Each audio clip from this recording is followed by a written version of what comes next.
Hi there, thanks for watching. So in this video, I'm going to be talking about why I feel behind in life, especially financially, and how I've begun to make peace with that. It's not a done process by any means, but I'm starting to make peace with that, and how I believe that making peace with feeling behind is the first step to getting ahead. So if you're interested in hearing more about that and hearing sort of my true confession on this, then just stick around. So welcome if this is your first time. This channel started out with me documenting my journey to get out of debt about 6 years ago now. And it sort of evolved into just sort of a video accountability for me. And I started this channel because I felt behind and I wanted to keep myself accountable, especially financially. So hence the channel was born. It's evolved into Well-Behaved Wallet because that's what I want to have. So that's the ideal. And true confession time, my life almost never goes according to the ideal. And the wonderful thing about that is I often end up feeling like things are so much better because they haven't gone according to plan. So for example, and again, this is just my story and where I'm coming from, I talk about applying to college because that's sort of the first time in my life where I didn't get what I really wanted, and what I actually got was 10 million times better than what I actually wanted or thought I wanted. So when I was applying to college, I had 6 places on my list. It was a very stressful process for me. And I feel like it is fraught with emotion for everyone, but there was some family stuff going on for me that made it even more difficult. So I had these places on my list. I think I visited maybe 4 of them, and I applied to all of them, and I got into all but one, which was the school that I really wanted to go to and still consider like really a cool school. And I had, out of those 5 that I did get into, I picked out the one that I wanted to apply to.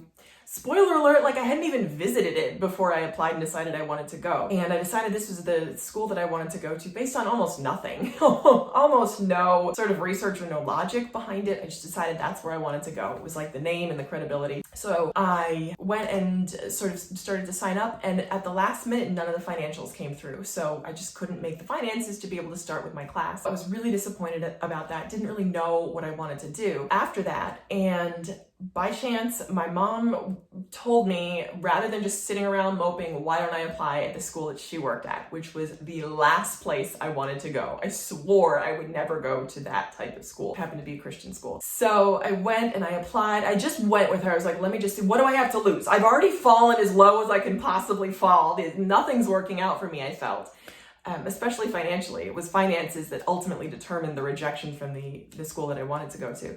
So I went with my mom to apply for the school she worked at, and from the minute I stepped into that process, I felt like it was meant to be. And those 4 years were some of the most foundational years in my life, and they gave me the courage and the confidence to do things I otherwise wouldn't have had the courage or the confidence to accomplish otherwise. So something that made me feel like I was 10 steps behind everyone else and I wasn't doing as well as I should have been and as well as I was capable of doing, kind of turned into this wonderful moment of giving me back a life I thought I'd lost. So I say that to say that's for me something I return to, and an illustration of my own personal history to let me know that I am not as far behind as I think. Or even though I think I might be far behind, that's okay. Fully embrace where I am right now, today, in order to move forward. I mention this because I got a comment on last week's video about Mr. Earl, the super saver, that really resonated with me. And I felt like I could hear what this person was saying, and I really identified with it.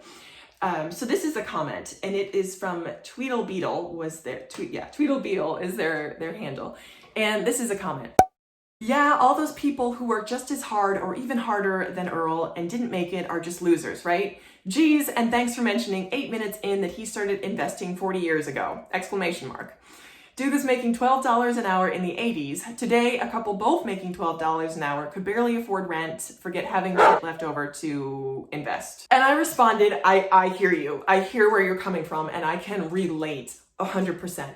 Because what happens when we hear stories, at least when I hear stories of people who've made it on $12 an hour, like Mr. Earl, I think, what the heck is wrong with me? I make roughly double. Why am I not doing what he's doing? He's got a net worth of close to $1 million. Why don't I have that? Why haven't I even started investing on my own? Those stories like Mr. Earl's are meant to be inspirational and to give us hope and to let us know that if you put your mind to it, you can accomplish anything. Earl hustled. He didn't make that net worth on $12 an hour. He made that net worth and he built his portfolio off of his side hustles and those jobs that he did on the side, that cutting grass, washing windows, cleaning houses, things like that, doing handyman work. So it was his hustle that got him ahead, number one. Number two, and this is for, I guess, let me interpret what I felt like this person was saying. And I felt like this person was saying, gosh, like what the heck? Like, does that mean that we're losers if we're not doing what he's doing? And I hear from that, I feel behind, what can I do? That's kind of how I interpret it based on my own lens and based on my own experience of feeling way behind all the darn time and feeling like I'm not where I want to be and that everything's just all ruined. And that, I think, is the loop that I personally work on cutting out and saying, I feel behind, just give up, rather than I feel behind, period. What can I do? Or what am I doing right? And what can I start to do better or different or more or less of in order to get to where I want to be? So bringing it back to my own story and how I would interpret this comment, because again, I have a lot of sort of empathy for this person because I can relate to this feeling so much. In my own story, I am debt-free. I'm consumer loan debt-free. I'm nowhere near where the recommended savings target for my age group. I'm gonna say a quarter to a third of the way there. So that, it just off the bat, I feel off. I feel like I'm not where I want to be financially. And let me also say that this is by no means a financial advice channel. This is a how-to channel in how to get out of consumer debt and how to stay out of debt. That's my mission right now. This is also me just sharing my journey, what's worked and what hasn't worked, and allowing you to learn from my mistakes. So don't make the same mistakes that I'm making, that you can see. I'm sharing that I feel behind because I want you to know, if you feel behind, you're not alone. You're never alone. It's also important to know this. 24 hours can change your world. Here's a quick illustration of that. I was talking with a friend and she was feeling kind of down. She's currently not working and had tried a couple jobs and they just hadn't worked out. And she was about to go back to a job that she had previously, and that took kind of a lot of pride to suck up and go back to it. Found out that the pay was like much less than she had been making at that job. So she was feeling really down and really discouraged on herself. 24 hours later, this place where she used to work, because they saw that she had the experience that they wanted, this place called her back because a full-time employee had quit. So now they had the budget to pay her what she was making and a little bit more. So that's just a small illustration of how in 24 hours, your whole world can turn around. So for myself, what I have to remind myself is not to get stuck in that cycle of despair, to detach myself emotionally from that feeling of being behind, and to attach myself to the possibilities that are in my control right now. What can I do right now that will change this situation? For me, that's things like creating content, tidying up my finances, making sure that my house and my space is tidy, because when I see what I have, I buy less, I accumulate less, and I save more money that way. If I'm in a decluttered space, my headspace is better, and if I'm in a better mood, I'm less tempted to make impulse buys.